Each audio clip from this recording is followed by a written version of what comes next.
Hey, it's the Names and Coffee Podcast, Season 2. I'm Alex, the Name Mentor, and it's been a year since I've started a podcast, and I'm so excited. Today, I have a really special guest speaking here, and I just really honor her and celebrate her story. I'm so excited to share it here with you. Kate is a mental health advocate, has her own podcast, and is just a really great person. So, all that being said, I want to jump into my Zoom call with her about her naming journey and the importance of mental health and naming.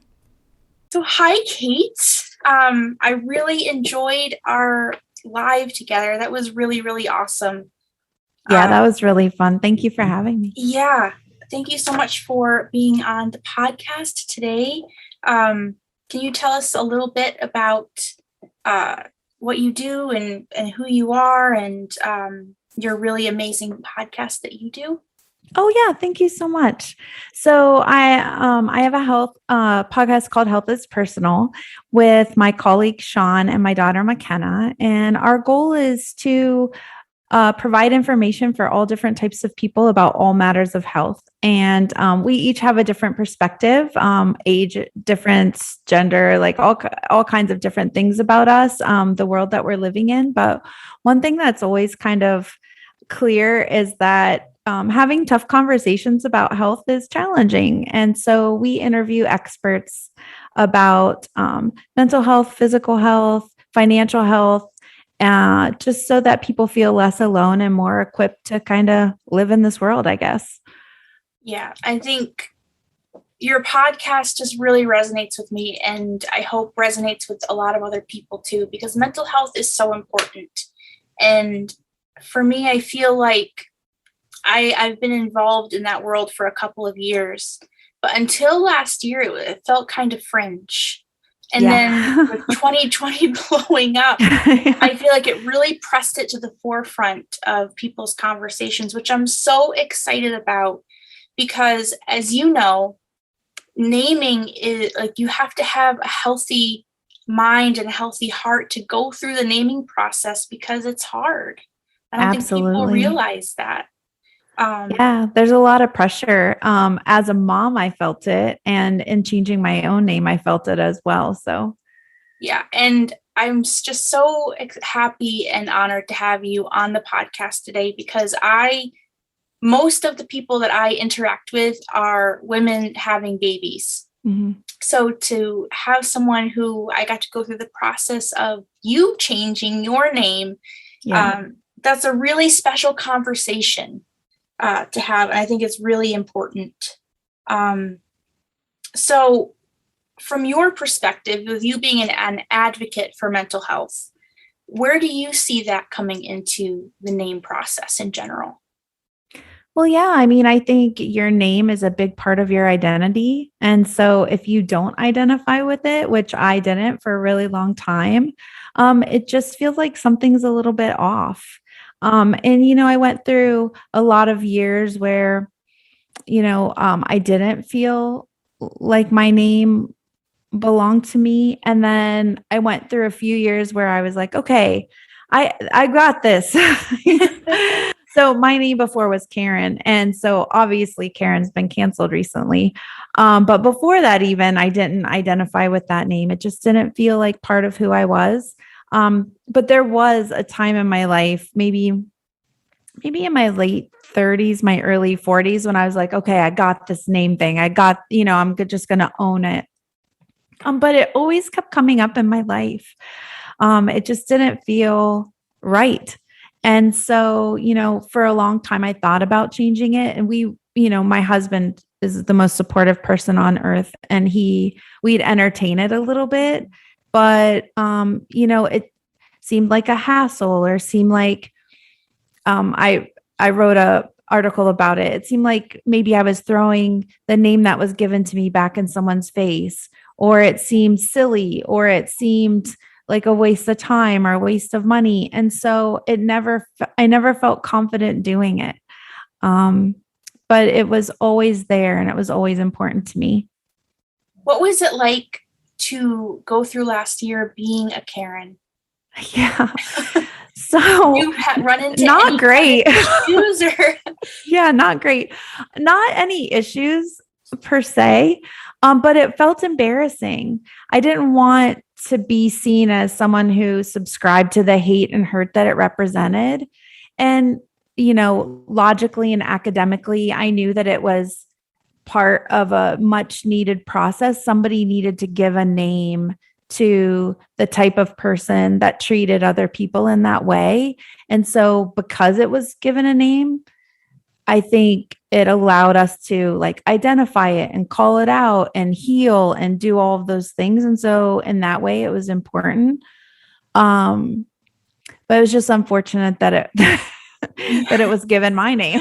I wish that everyone had have asked me what to name this stereotype because I never would have chosen the name Karen.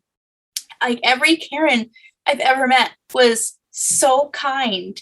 And Well, that's sweet. Yeah. actually, for the last couple of years, I've been like low key advocating for Karen because like I a love reboot. the vintage Frosty the Snowman. Oh, Like yeah. that little girl named Karen is the sweetest. And I was like, I think it's time for little girls to start being named Karen again. And then last year just slapped that right across the face. And I'm like, no, somebody asked me what to name this person, not Karen. So that made me sad. I love that because the little girl in Frosty, I always like identified with her. I was like, all right, girlfriend, we got the same name. And also Karen Walker from Will and Grace. Yes. I always loved her. So, yeah.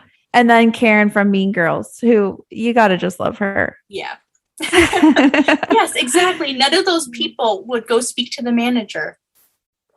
Not at all. I'm trying to be nice and not, Alex, don't say out loud the people you're thinking. Oh, yeah. We'll just gloss over that. Yeah.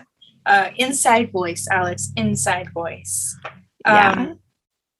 So you talked a little bit of what led you to the decision of renaming yourself. Was there did you have a moment where you just knew, or was it really truly just over years and it took you gaining the courage? It was definitely over years and took me feeling comfortable with myself and surrounding myself with the right people who were supportive and kind. And so that kind of was a building. It was building up inside of me. But also last year with canceling of Karen, it was really embarrassing to introduce myself.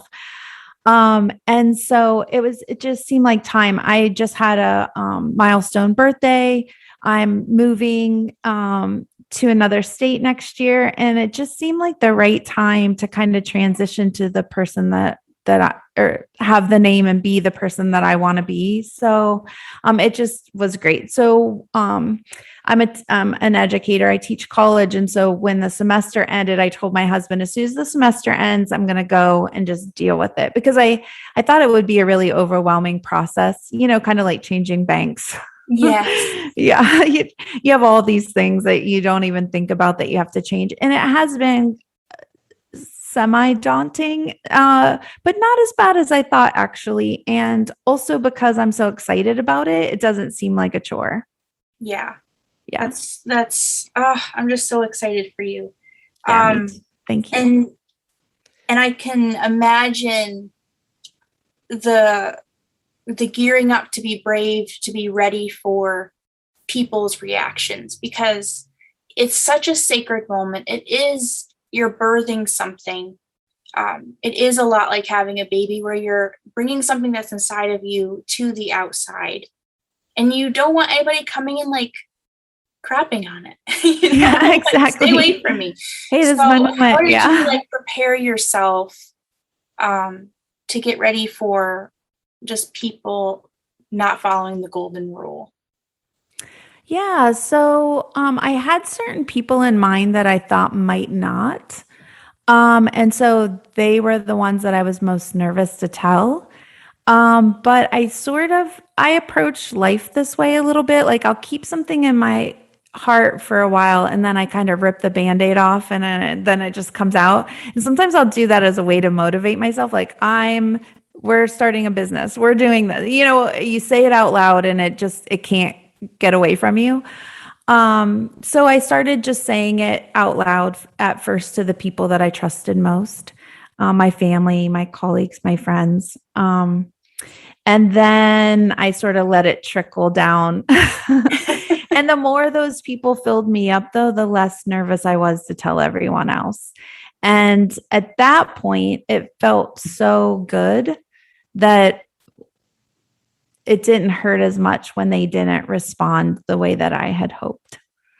Yeah. That's such a good perspective of letting it slow trickle out to your immediate people and help bolster you. Because I think a lot of times we want to send these names out like a birth announcement, like, this is the name. And then you get all of this backlash and all these fires start. But you did it in such a beautiful way of, you had people bolster you in it first. And then by the time if there was any kind of confrontation, you were already, pumped up about it, I guess. Yeah. We talk a lot on the podcast about filling your cup and whatever you need to do to fill yourself up before you kind of put it out there to other people. Exactly.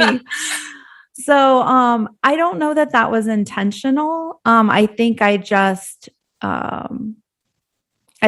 reached out to the people that I trusted most just naturally. And then it started becoming this thing. And then it just sort of, like you said, trickled a bit. So, and then when I didn't get those reactions, it wasn't as hurtful because I had already been people had already wrapped their arms around me. So, that is just so awesome. And people were wishing you a happy birthday. And it just is the best. It makes me emotional because I see the dark side too, where sometimes people just really aren't nice.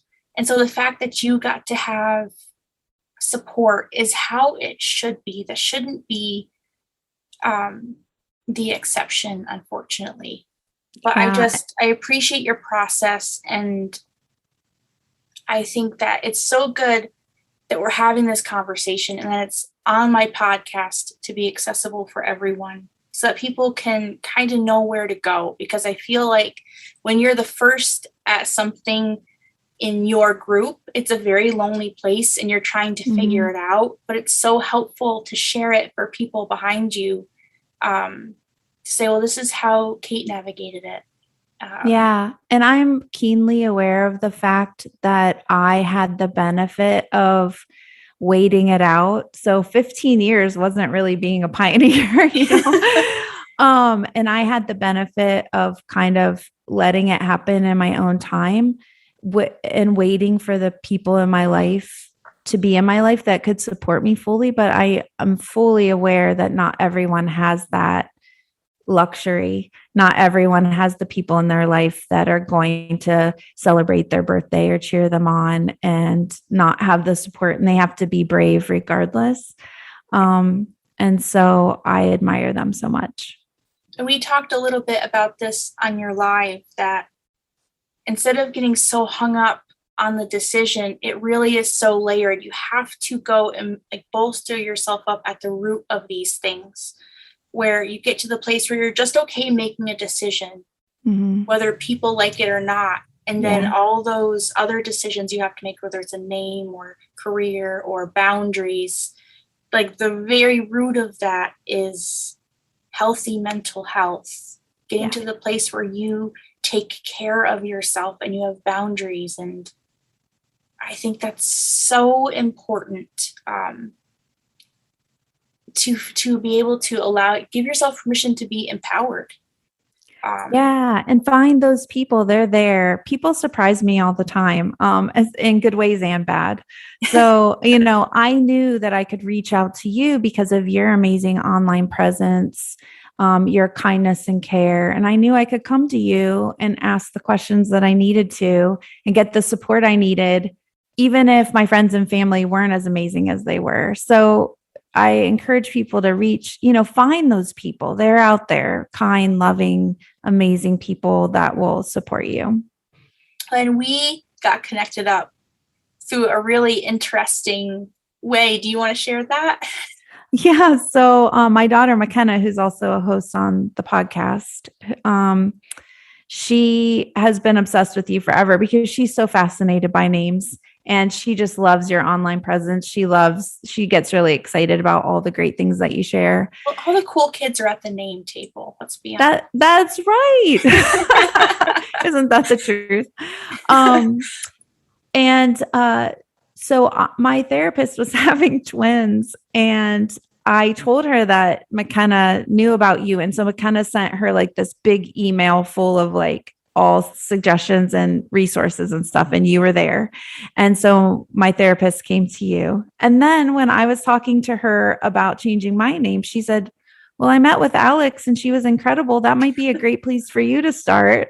And I had never even considered like someone that was, and I know you've worked with a lot of people, adults changing their name as well, but I didn't even know that was a thing. So I didn't even think about it as like, I'm starting fresh. Let's get all the names out there. And you were, of course, gave an amazing list of incredible names and not one on there I had considered actually. And that just made me feel so excited that I felt like I exhausted all my options. I felt like I had consulted an expert and then I could just feel good about what I chose. Thank you so much. I like blushing over here. Mom, did you hear that? She called me an expert. I would say. I think that's such a full circle thing that I forget who it was, but we're all separated by like 6 degrees of separation or something. Yeah. We're all connected. To Kevin Bacon for sure. So always be nice to people because you don't know who they're connected to. Yes. Yes. So I just, like I said, I appreciate you so much taking the time to come on here and to talk about these things because social media, you're connecting with people, but it is virtual. It's not tangible. And so sometimes that there's this big disconnect. And sometimes it's like, am I just talking into a void? Does this even matter?